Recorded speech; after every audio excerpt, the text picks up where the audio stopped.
안녕하세요. 오늘 여러분과 함께 좀 깊게 살펴볼 이야기는요. 그 요한복음 5장에 나오는 베데스다 연못가 이야기입니다. 아, 네.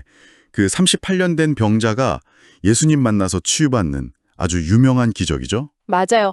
근데 이 이야기에 대해서 저희가 손동원 박사님의 아주 특별한 바이블 메시지를 접하게 됐는데요. 아, 그 미국 힐링 커뮤니티 교회에서 전해져서 많은 분들께 큰 울림을 줬다는 그 메시지죠? 네, 바로 그거예요. 많은 분들이 은혜 받고 삶의 지혜를 얻어서 새로운 삶을 살게 되었다고 하더라고요. 그래서 오늘 저희 목표는 이 손동환 박사님의 통찰을 통해서 이 오래된 이야기가 오늘 우리에게 어떤 의미가 있는지 한번 파헤쳐 보는 겁니다. 좋습니다. 기대되네요. 자, 그럼 바로 시작해 볼까요? 먼저 가장 좀 놀랍게 다가왔던 포인트인데요. 손동환 박사님이 이렇게 말씀하셨습니다. 치유는 우리가 생각하는 것보다 훨씬 쉬울 수 있다 하고요. 쉬울 수 있다고요? 보통은 굉장히 어렵다고 생각하는데? 그쵸. 근데 하나님은 우리가 낫기를 우리 자신보다 더 간절히 원하신다는 거예요. 예수님께서 그 병자에게 네가 낫고자 하느냐? 요한복음 5장 6절이죠. 이렇게 물으신 것 자체가 그 증거라는 거죠. 아, 그러네요. 우리가 내가 노력해서 내 힘으로 해결해야 한다고 생각하는 그 틀을 깨는 말씀인데요. 맞습니다. 그래서 여기서 중요한 라틴어 개념이 딱 등장해요. 솔라 그라티아. 솔라 그라티아, 오직 은혜라는 뜻이죠? 네, 오직 은혜. 우리의 어떤 자격이나 노력이 아니라 전적으로 하나님의 선물이다. 이 통찰이 정말 중요한 것 같아요. 손동환 박사님께서 이걸 굉장히 강조하셨어요. 네, 그 오직 은혜라는 관점, 이게 정말 요한복음 전체를, 아니 성경 전체를 이해하는데 핵심적인 열쇠 같아요. 특히 요한복음의 기적들은 그냥 와, 대단하다 이게 아니라 표적이라고 하잖아요. 표적. 아, 사인이라는 거죠? 네, 헬라어로는 세메이온, 예수님이 누구신지를 보여주는 사인. 손동환 박사님은 바로 이 표적을 읽어내는 게 중요하다고 하셨거든요. 예를 들면 어떤 게 있을까요? 예를 들어서 사건이 일어난 장소, 베데스다, 이게 히브리어로 베이트에스다, 그러니까 은혜의 집이라는 뜻이에요. 아, 이름 자체에 벌써? 그렇죠. 그리고 요한복음 5장 2절에 보면 5개의 행각이 있었다고 나오는데 성경에서 숫자 5는 종종 은혜를 상징하기도 하거든요. 네. 또 양문 곁이었다는 거. 이건 6월절 어린 양 되신 예수님의 희생을 자연스럽게 떠올리게 하죠. 이런 세부사항 하나하나가 다 의미가 있는 거예요. 그냥 배경 묘사가 아니라. 와, 듣고 보니 정말 그렇네요. 그러면 그 연못가에 누워있던 수많은 병자들 있잖아요. 맹인, 다리 저는 자, 혈기 마른 자. 이 모습이 혹시 우리의 영적인 상태를 좀 보여주는 건 아닐까요? 정확합니다. 로마서 3장 23절 말씀처럼 모든 사람이 죄를 범하였음에 하나님의 영광에 이르지 못하더니 네. 우리가 영적으로 하나님을 보지 못하고 맹인처럼 또 그분의 뜻대로 걷지 못하고 다리 저는 자처럼 그분을 위해서 아무것도 할 수 없는 상태, 혈기 마른 자처럼 어쩌면 우리의 모습일 수 있다는 거죠. 손동환 박사님도 바로 이 지점을 지적하셨어요. 우리의 이런 연약함을 솔직하게 인정하는 것. 이게 은혜로 나아가는 첫걸음이라고요. 그리고 여기서 이제 율법과 은혜의 아주 극명한 대조가 나타납니다. 율법과 은혜요. 네. 그 당시 사람들은 천사가 가끔 내려와서 물을 막 휘저을 때 그때 제일 먼저 들어가는 사람이 낫는다고 믿었잖아요. 요한복음 5장 4절에 그런 내용이 일부 사본에 있죠. 아, 네. 그런 믿음이 있었죠. 이건 결국 뭐예요? 자신의 노력, 타이밍, 경쟁, 즉 율법적인 행위에 의존하는 방식이란 말이죠. 그렇죠. 내가 해야 하는 거니까. 네.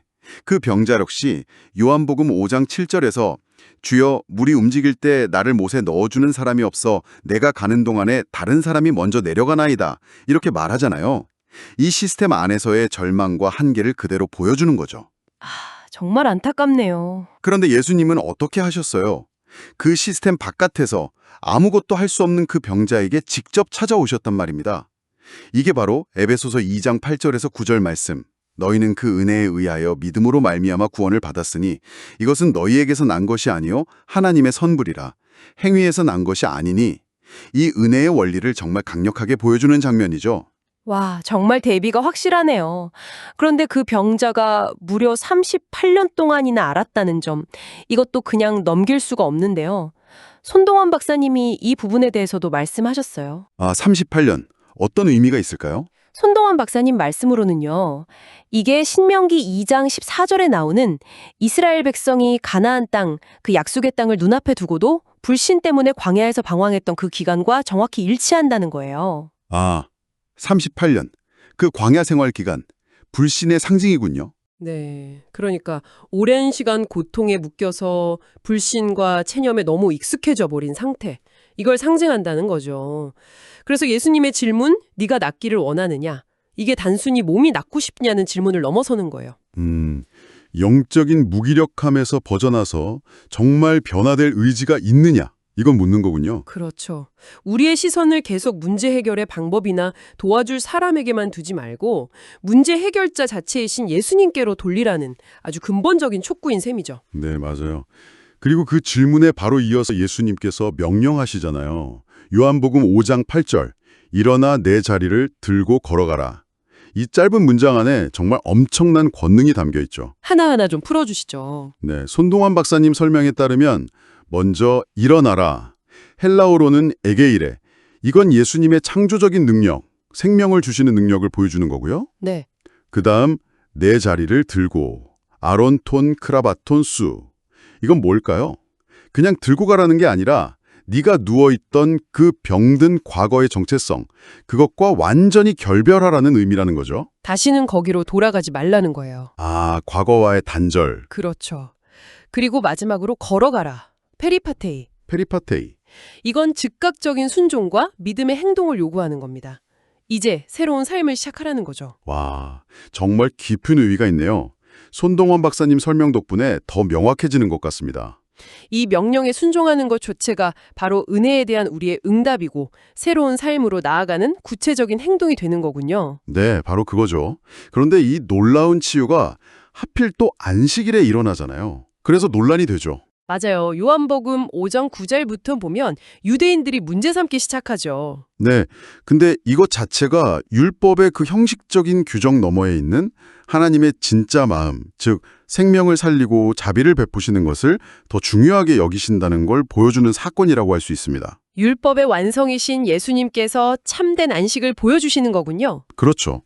히브리서 4장 9절 10절 보면 하나님의 백성에게 안식할 때 헬라어로 사바티스모스가 남아있다고 말하는데요. 이게 그냥 일하고 쉬는 걸 의미하는 게 아니에요. 예수 그리스도 안에서 누리는 구원의 안식, 영적인 쉼을 의미하는 거죠. 아, 참된 안식. 네, 예수님께서 십자가에서 마지막으로 다 이루었다 외치셨잖아요. 헬라어로 테텔레스타이. 이게 바로 완성되었다, 지불되었다는 뜻인데 이걸 통해 구속의 안식을 완성하신 거죠. 그래서 손동론 박사님은 이 참된 안식을 누리는 게 중요하다고 하시면서 아까 나왔던 라틴어 격언과 연결해서 인크리스토 에스트 살루스를 또 언급하셨어요. 인 크리스토 에스트 살루스. 이건 무슨 뜻인가요? 구원은 오직 그리스도 안에 있다는 뜻입니다. 행위나 율법이 아니라 오직 그리스도 안에 있을 때 참된 구원과 안식이 있다는 거죠. 이게 바로 삶의 지혜의 핵심이라고 할 수 있겠습니다. 이야, 오늘 정말 손동원 박사님의 메시지를 따라서 베데스다 이야기를 깊이 파헤쳐봤는데요. 정리해보면 치유와 구원은 전적인 하나님의 은혜, 솔라그라티아이고 네, 성경의 모든 사건, 디테일 하나하나가 다 예수님을 가리키는 표적, 세메온이라는 것, 그렇죠. 라 은혜를 붙들어야 한다는 것. 맞습니다. 마지막으로 문제 해결의 방법이나 사람이 아니라 해결자 되시는 예수님 자신을 바라보고 믿음으로 순종할 때 인크리스토 에스트 살로스, 그리스도 안에서 참된 안식과 새로운 삶이 시작된다는 것을 다시 한번 확인하게 되네요. 아, 손동원 박사님의 메시지가 왜 그렇게 많은 분들에게 울림을 주었는지 이제 좀 알 것 같습니다. 네. 그런데 여기서 한 가지만 더 생각해 볼 점이 있는 것 같아요. 어떤 점일까요? 요한복음 5장 15절을 보면 이 병자가 자기를 고쳐준 분이 예수님이라고 유대인들에게 가서 알리거든요. 네, 그렇죠. 근데 그 뉘앙스가 이게 감사해서 증언하는 느낌이라기보다는 어쩌면 안식일 규정을 어긴 사람을 약간 고발하는 듯한 느낌으로도 읽힐 수 있다는 거예요. 아, 그렇게 볼 수도 있겠네요. 그러니까 기적이라는 엄청난 은혜를 체험했음에도 불구하고 그의 관심은 여전히 누가 나를 낫게 했는가 이 사건 자체나 아니면 안식일 규정 같은 그런 것에 머물러 있었던 건 아닐까 하는 거죠. 은혜를 주신 예수님 그분 자체에 대한 깊은 관심보다는요. 와, 그럴 수 있겠네요. 우리도 혹시 그렇지 않은지 돌아봐야겠어요. 삶에서 큰 은혜를 경험하고도 정작 그 은혜를 주신 분을 깊이 알아가기보다는 여전히 문제 해결의 방식이나 결과에만 너무 집착하고 있지는 않은지 말이죠. 네, 한 번쯤 깊이 생각해 볼 만한 질문인 것 같습니다.